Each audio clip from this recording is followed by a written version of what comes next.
Thank you for taking time out with Premier Sports Officials Association. Sean Johnston here from Omaha, Nebraska, bringing fans, coaches, umpires, and players our umpire practice number one topic, going over strikes. Whether you're a coach who would like to umpire when you're not coaching, a player who wants to start umpiring while playing, a fan who wants to get trained to be an umpire just in case teams need you, or a person who's looking to start umpiring or continue our umpiring this season. This QR code in the lower right-hand corner is our team registration form. We treat our umpiring just like a player and team organization treats their team. You have to join the team. You have to get the team uniform. You have to attend the team practices, attend team scrimmages, and then the schedule you're given, and you get to pick it yourself. You have to play out your schedule. So please use that QR code to join Premier Sports Officials Association umpire team. This is a picture of statistics. So we like to show this. This is a study of 1,000 at-bats and how a batting average changes based on the count. So 0-0 count, on average, 355 batting average. If the first pitch is a ball, it jumps all the way up to 375. If that first pitch is a strike, it jumps down all the way to 330. That is a huge difference. So umpires, you have to make sure that first pitch, if it's a strike, you cannot miss a strike. If it's a ball, clearly a ball, you cannot call it a strike. It's just way too big of a disparity of the batting average effect. The next big jump is going to be from 1-0 to 1-1. All right, so 1-0 count to 2-0, it's a very small dip, 370. But we now go to 1-1 count, it's 330. So that second pitch is a very important pitch. All right, so the first two pitches will set the tone for that at-bat. So understand that as an umpire. We cannot miss those first two pitches. It's the biggest disparity when it comes to a batting average, a count for that batter and pitcher. When we talk about strike rules, there's actually 7 different strike rules that we need to be able to enforce and communicate. And really the purpose of this training tape and practice is to give you the information so then you could go into either a recording or in front of a mirror and practice these different strike situations so when they happen, you communicate clearly. It is not your judgment that's going to separate you from other umpires. It is going to be your communication of what the players did. So we're going to take a look at legal pitch struck at the batter. This is a swing and miss. A legal pitch that enters the strike zone. This is the batter does not swing. It is just a pitch. Umpires had to communicate, did it touch the strike zone or not? The batter hits a pitch that becomes foul. So a foul ball, we're going to add a strike to a count. Attempt to bunt. This is different than a swing. Bunt and swing are different. A legally pitched ball touches the batter, sometimes when they swing, sometimes when they don't swing. Foul tip. We're going to go over the difference between foul tip, foul ball, and then if the batter fails to enter the batter's box. So struck at by the batter. The one thing we notice, new umpires, they want to voice every strike. There is no voice on a swing and miss. Only thing we are doing is we are signaling the strike call. So this umpire, this is a swing and miss mechanic. The only thing, new umpires, keep your face facing forward to the pitcher. Veteran umpires know when they could turn, when they have to stay forward. You don't want to miss a interference as a new umpire. Keep facing forward. And then since we're not voicing strike one, strike two, use your fingers. So if it's swing and miss strike one, hold out one finger. Swing and miss strike two, hold out two fingers. Swing and miss strike three, you're giving the out signal. So if you're watching this at home, take a few minutes and practice strike one, strike two, strike three out without voicing, and making sure everybody, players, coaches, fans, partners, can see that strike signal because you're not voicing it. The other portion of a swing and miss is a half swing or check swing. We teach umpires the original baseball rule. It's really vague. In the judgment of an umpire, did the batter attempt to hit a legal pitch? Did the barrel of the bat go forward towards the pitched ball? If you know the batter did, with your left hand, you are going to point at the barrel of the bat. Yes, they did. And then since it's a swing and miss, all you do is turn with no voice and hold up one finger, two finger, or an out signal with the closed fist to indicate that they swung and missed. The picture right here, this is a check swing where you don't know. You were tracking the baseball, so you didn't get your eyes on the barrel of the bat. If you truly don't know, you got to come up strong and quick right away to your partner with your left hand and say, "Did he go?" That is our signal of I don't know. All right, let your partner know that you truly need their help. Did the batter go? That's a strong, quick ask for help. If you're 100% certain that the batter did not swing, you're going to come up nice and slow with your left hand, nice and calm. Sean, did the batter go? That's our signal saying, I know they did not swing. Partners, confirm with the plate umpire, no swing, by giving the safe signal. All right, so when it comes to swing and miss, no voice. When it comes to check swing, yes, they did swing. Yes, they did. No voice, give the number of strikes. If you don't know, go fast and quick to your partner. Did they go? And they will give you the judgment because they were not tracking the baseball. They were looking at the batter the entire time. Second strike rule. A legal pitch touches the strike zone. This strike zone is a lot bigger than people realize. And we have to take into account the level of baseball we're working. The lower the level it is, aka 10U, the larger the strike zone. Any part of the ball that touches any part of the zone has to be a strike. In your mind, you are telling yourself every pitch is a strike till proven a ball.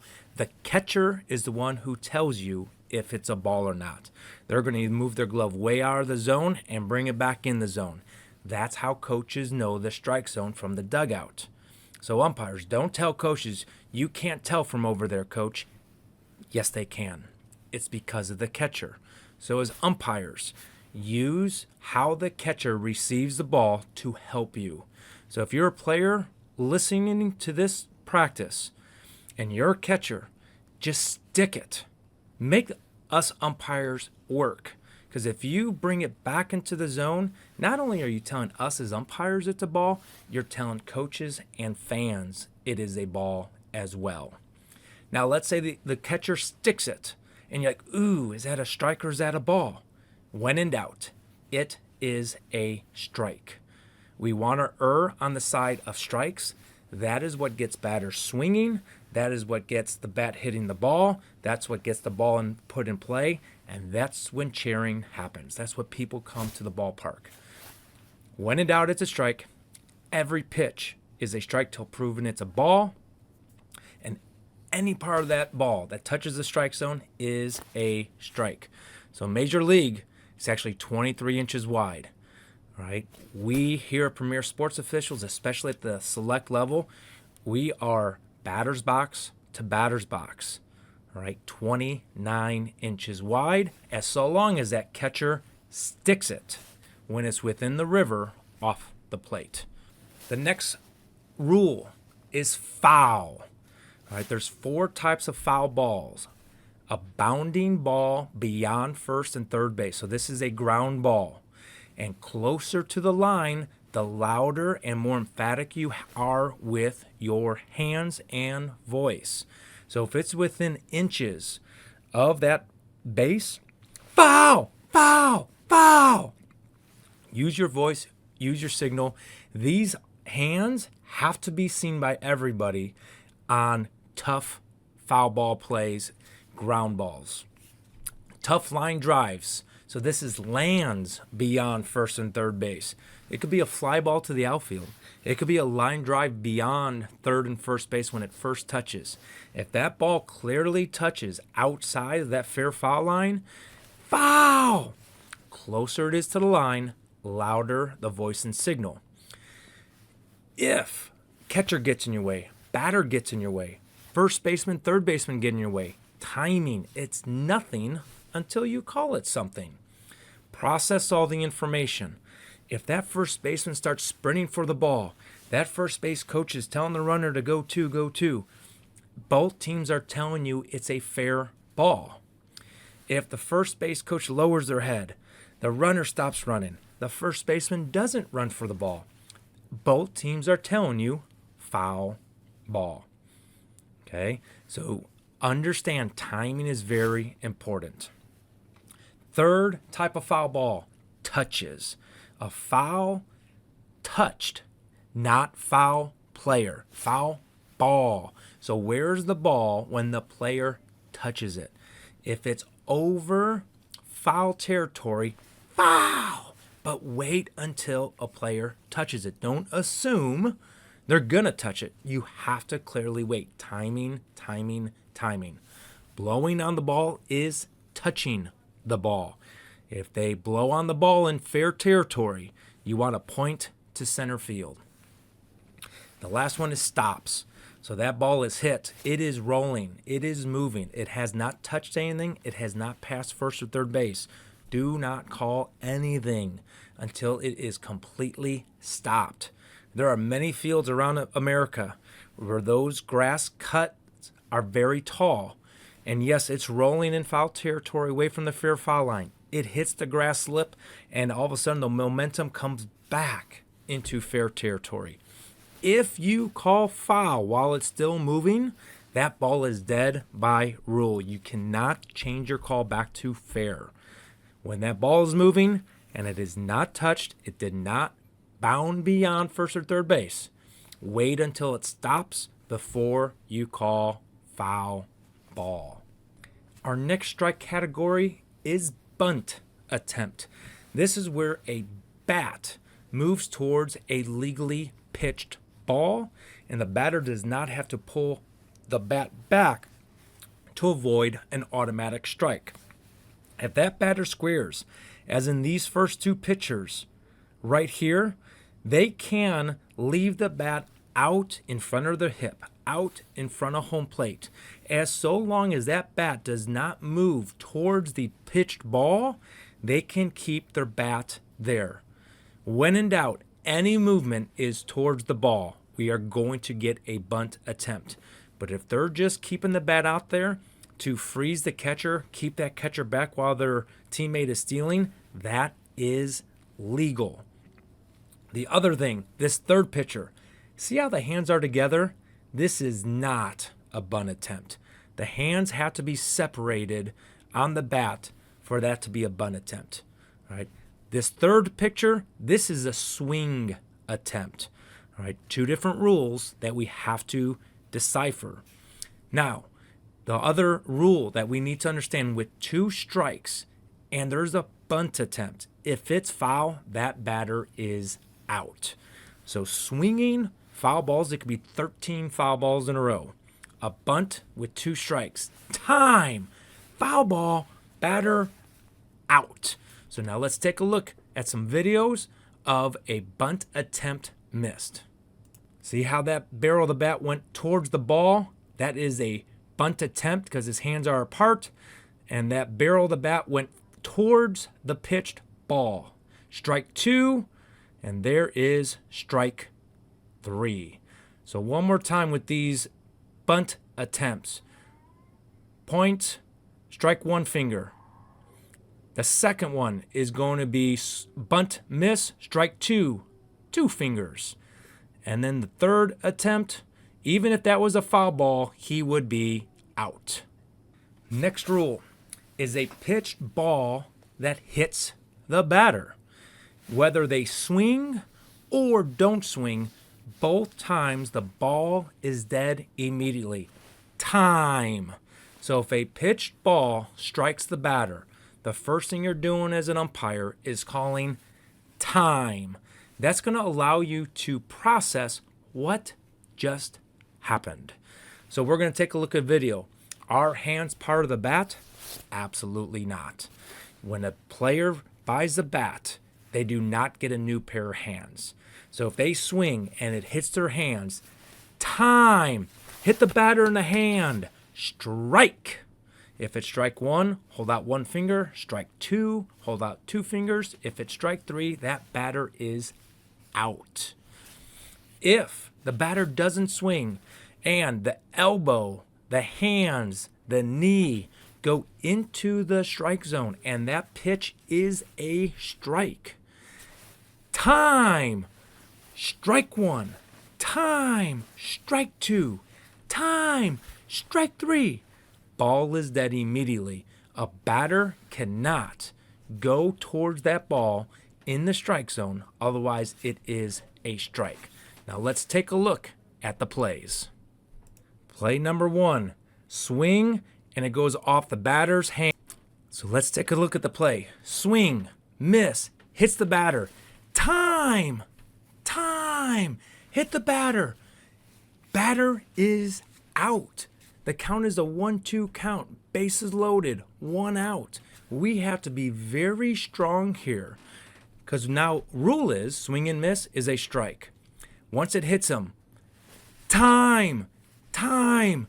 Batter is out, strike 3. You, third base. You, second base. You, first base. You have to be able to communicate what happened on the play. The batter swung, it did not hit the bat, it hit the batter, and it's not a hit by pitch because the swing supersedes the hit by pitch. Time, batter is out, return all runners. Play number 2. Look at how the batter just reacted there. All right, the batter swings. We might not know as an umpire, did that pitch hit the hand or the bat? Either way, the ball is dead. Foul ball or the pitch hits the batter. So that's why we come up and call time. Timing is everything. Process all the information. Swing. After the swing, if we can't tell by the sound, was it bat or hand? Reaction of the batter is shaking his hand. That is giving me information. Time, swing and miss, hit the batter in the hand, and then enforce the strike, add it to the count. This is the play. That is the pitch ball is going to hit the batter. See how he reaches his elbow into the strike zone forward, and then it hits the batter into the catcher's glove. Since he did not swing, we have to have orders of operations. We have to call the pitch. This pitch is a strike. Then you hear it hit the batter. Time. Hit the batter in the elbow. You stay here. Wait a minute. It's a 2-2 count with 2 outs. Strike 3. You're out. All right. So again, as we go back and take a look at this play, you have to practice this at home. All right. So we got time. That's a strike. In the strike zone, batter is out. End of the half inning. You can't hesitate, because if you hesitate, if you aren't confident, whichever side is on the losing end of it is going to question you and smell blood. If you come up strong, time, hit the batter, ball in the strike zone, out, you are going to keep those coaches in the dugout. Do not let players move into the strike zone and allow a legally pitched ball to hit them. That is a huge advantage. When in doubt, a good pitch is a strike, and the batter allowed it to hit him. When in doubt, if it's a bad pitch, hit by pitch, this is clearly a strike. We cannot miss strikes. Next example of a strike call is a foul tip. Sharp and direct into the catcher's glove. Notice how we said catcher's glove, not catcher's web. If it goes sharp and direct into any part of the glove, a lot of times the glove closes because the tip slows it down. All right? You have to make sure if it goes straight to the catcher's glove, does not have to be into the web. Then if the catcher catches that ball before it hits the ground, we have a foul tip. You are sliding your right hand over your left hand and extending your right arm. This is the signal. Yes, we heard the bat hit the ball, and we have the catcher catching the ball. All runners can now legally advance. They do not have to tag up. It is not a foul ball. They do not have to return. The ball remains live. Let's take a look at a crazy play that ends a game on a foul tip. And here we go. Straight into the catcher's glove. Game over. And there's that tip signal. So we're going to take a look at it one more time. And just to confirm, we understand what the rule is. Ball went off the bat, sharpened directly into the catcher's glove. Does not have to be the web.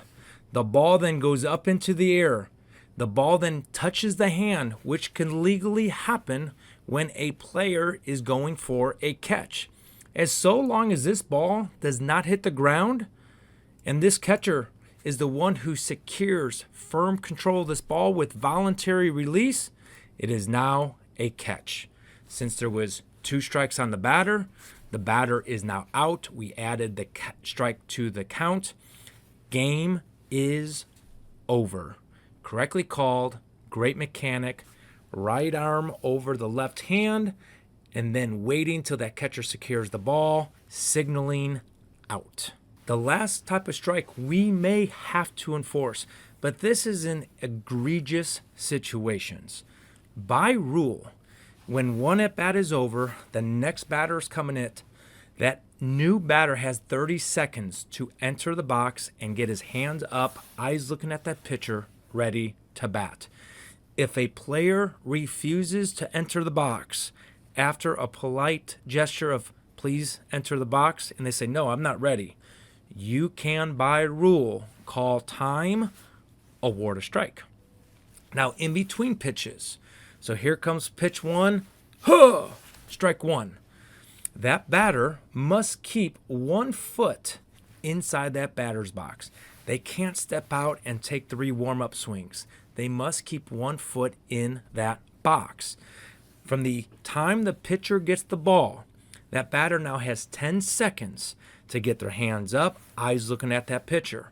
From that point, the pitcher has 8 seconds to deliver the pitch. If the batter steps out, takes 3 warm-up swings, you are doing everything you can as an umpire. Number 6, please remain in the box. 99% of the time, oh, sorry, Blue. All right, but if they say, no, I get as much time as I want, call time, communicate to the coach, pace of play. That batter has to keep 1 foot in the box. They have 10 seconds once that pitcher gets the ball to get ready for the next pitch. Exceptions. Foul ball. Everybody gets to reset. Now it's play. Now we are playing. But if there's not a timeout, a pitch that forces the batter out of the box because it's a wild pitch, a play at home, a catcher makes a play at third on a steal or a back pick, or let's say there's an overthrow from the catcher to the pitcher, those are exceptions. But a normal play, 1 foot in the box, coach gives the signals, 10 seconds, hands up, eyes looking at that pitcher. The other thing now, in fairness, that batter is there ready to hit. That pitcher cannot freeze the batter. They have to start delivering that pitch within 18 seconds. So batters should not be calling time and be awarding time when the pitcher is freezing the batter. Instead, time, that's a ball because the pitcher is not legally pitching the ball. This is a pace of play. Umpires, we are getting this in egregious situations. Let's prevent umpire. If players don't know the rule, coaches don't know the rules, call time, educate the rule so we have good pace of play. I want to finish this practice with showing some different strike signals and on the rubber, get set, call it. So we're going to take a look at this pitch about 5 times. So this umpire is standing straight up as this pitcher is starting to deliver their pitch. That's the on the rubber position. Now he's going to get set right as this pitcher lifts up his leg. All right, you don't want to stay in a squat for too long, but you want to get set down in a stance, locked in, so your head and eyes are not moving from the time the ball is released until clearly after the time the ball is caught. So he gets down, he is set. His head and eyes are not moving from the time that ball is released until well after the catcher catches the ball. So if you're moving as that catcher's catching the ball, your timing is too fast. Wait until the catcher is clearly done catching the ball. This is clearly a strike over the plate. He's going to stand up, turn to the side because there's no runners on base, and everybody in the stadium can see that signal out to the side with one finger. So that is strike 1. All right, so another look at this. On the rubber, get set, call it. That is the rhythm we want to have. So if you're at home, if you have not practiced yet this year, keep replaying this pitch. Literally, keep replaying this pitch. On the rubber, get set, call it. That is the rhythm you want. Allow the catcher to help you call the pitch. Here's an example. Swing, foul tip, caught by the catcher. Foul tip, and then he gives the out signal.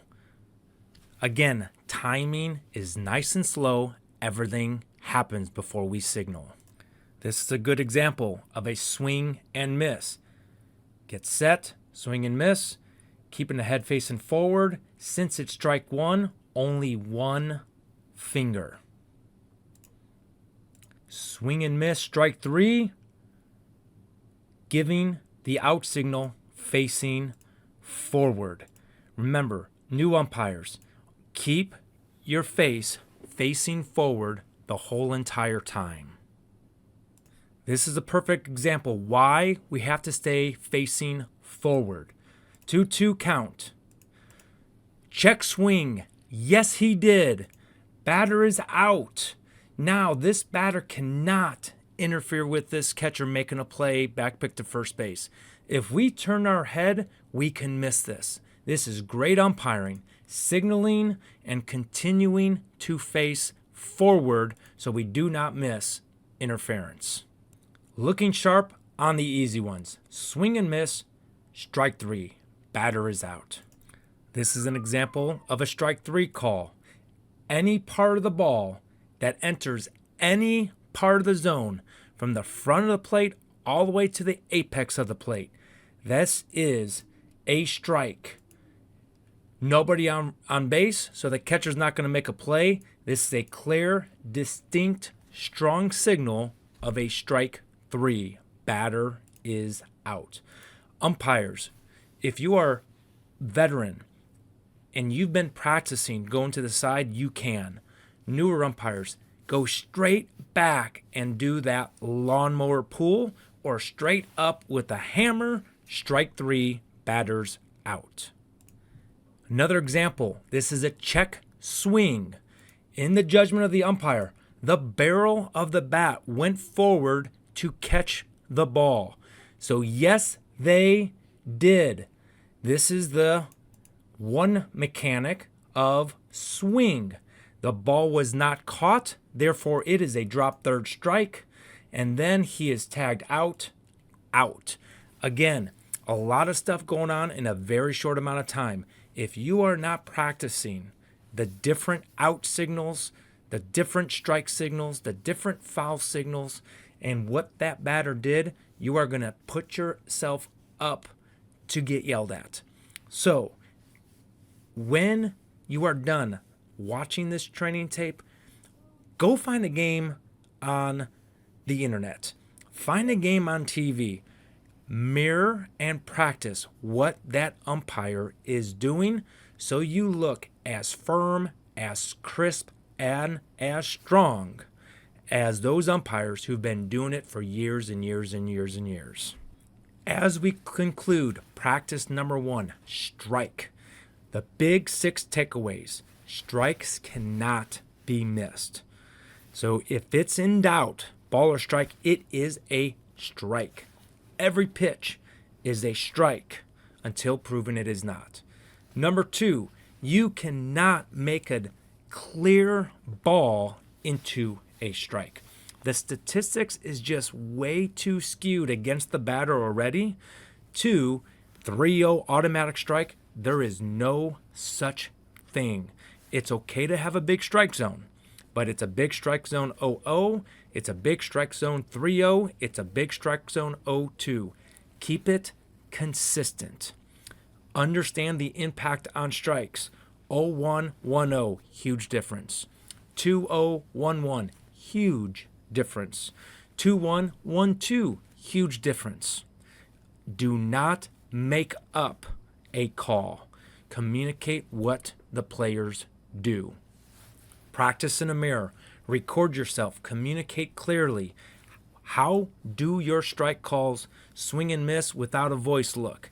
How do your strike calls with no swing in the strike zone? How does it look? Strike 1, strike 2, strike 3. You have to critique yourself before you go out there on the field. Know when to be strong on strike calls. A foul ball near the foul line. Foul! A foul ball near the coach's box. Foul.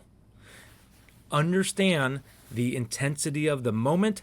Your calls have to match that intensity. And we said it over and over and over again.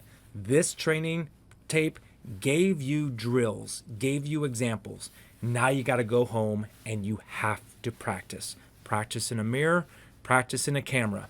Every single time you go out on the field, you are going to have thousands of cameras on you. That is people's eyes. You're going to be all over the live stream. In the backstop, there's at least 1, if not 2, live streams going. People are watching you. Represent yourself, represent your team, represent our association, and most importantly, represent the game of baseball with confidence, with strength, and with professionalism. Thank you for taking time out with Premier Sports Officials Association. Our next practice will be over outs. Let's take this week to become firm, clear, crisp communicators in the 7 different categories of strike.